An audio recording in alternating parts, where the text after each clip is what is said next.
So I thought it'd be kind of fun to do like a quick follow-up to my previous fanfiction story, She-Ra and the Masters of the Universe, which is a follow-up to the end of She-Ra and the Princesses of Power, but now features it's kind of a pseudo crossover with He-Man.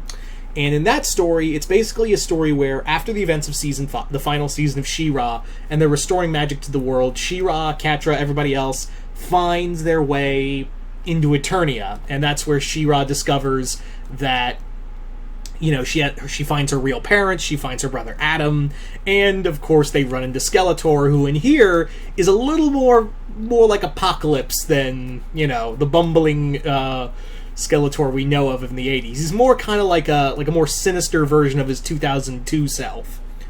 So I thought it'd be kind of fun to do like a little more of a follow-up, like with other little scenes here and there and other little character moments in the story. So let's get into it. So in this story, basically what is going on is that, like I said, Adora has met her family. She's met her real family, you know, Randor and his wife and Adam, and she is ecstatic at the idea. And it's also, like, I wanted to have it that, like, it's revealed that, you know, the Eternians are more closely related to the Old Ones. Like, Old Ones, and when the Old Ones were, like, kind of building the worlds, Etheria was modeled after Eternia. So, yeah, Etheria and Eternia are, like I said, they're like sister worlds, kind of like Krypton and Daxam. But in this story, Adora doesn't know how to feel about having these real parents, because she always had Shadow Weaver, who gave her the most conflicting feelings ever. Like, you know, she was mentally abusive, but at the same time cared for her in a weird way. So she's not used to having, her and Catra are not used to having, like, an actual positive parental roles. You know, parental figures in their lives. So they're a little taken aback. Like, this doesn't feel right to them.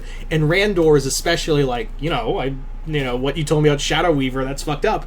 But I want to let you know, I'm not gonna. Your mother and I are not gonna be like that. And even like Adora's worried about calling them mom and dad. Like, she's worried about calling them mom and dad, but she does want to recognize Adam as her brother. Who in this version, it's not like really connected to... This version of He-Man is not really connected to anything. It's more like connected to its own continuity. Like, imagine if He-Man showed up in the She-Ra cartoon. You know, that was the idea of this. It's like its own He-Man continuity. But in this story, what goes on is that, like I said, Adam and Adora are getting to know each other, and Adam in here is young. Like I said, he's Adora's twin sibling, and they were separated at birth. And Adam is kind of like Billy Batson, where when he goes, "I have the power," he changes into a grown man. So it's like I said, kind of like a Shazam thing. And basically he tells She-Ra, like, you know, I got my power from the sorceress who granted me this great power to defend Eternia from Skeletor.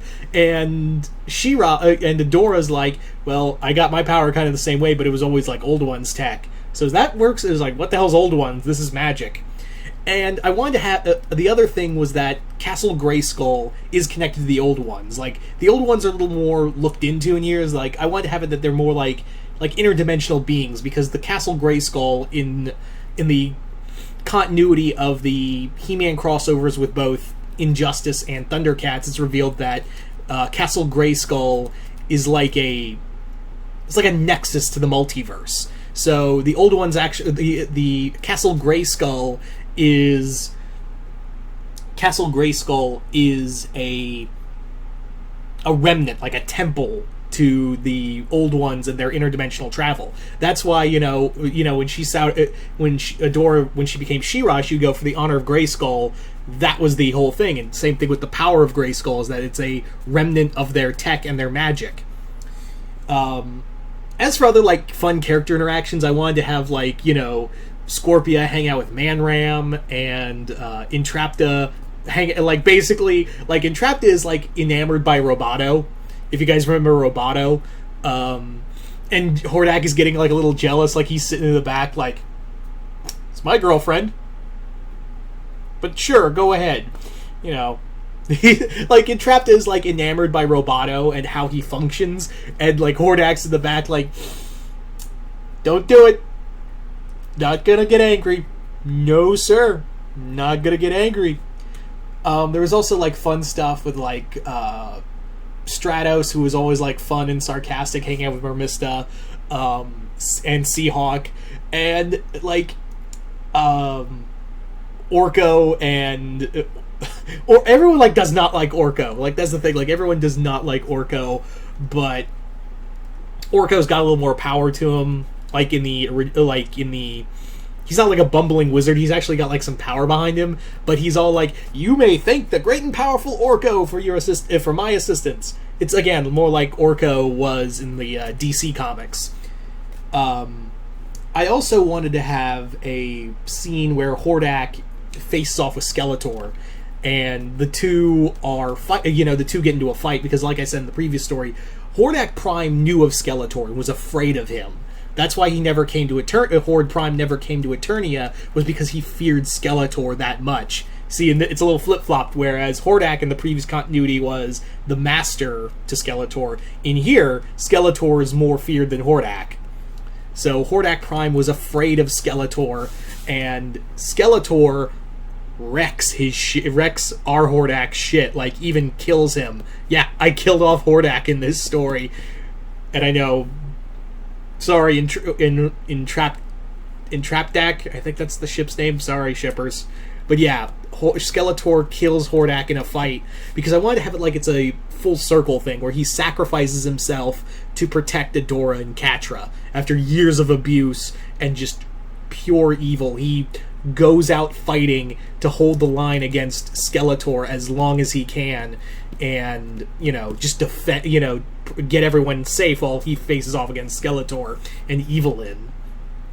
Who Evelyn in here is kind of like a, she's her regular self where she's trying to manipulate the situation to her advantage, and it was actually she used the same kind of magic Shadow Weaver does. In fact, I wanted to have like a little like it's up in the air that if Evelyn was the one who opened the door to dark magic for Shadow Weaver to begin with. So that was a fun thing to really play with. But yeah, I also, at the end of the story, I wanted to have Adora dual wielding both her sword and the sword of Grayskull, and just dual wield them against Skeletor, and then eventually her and her brother unite the swords to defeat Skeletor and bring magic back. And Adam joins the world in the group and returning magic to the world. Ugh, I totally butchered that sentence. I'm sorry. So there you go. Just a few more things I wanted to add to the story. I thought it'd be kind of fun to add some stuff I didn't really talk about more of, and just some fun scenes here and there. So yeah. So there you go, guys. Once again, you guys tell me in the comments below, what do you guys think of this He-Man, She-Ra pseudo crossover? Just comment below, let me know, and once again, hope you all enjoyed this, and I will see you guys later.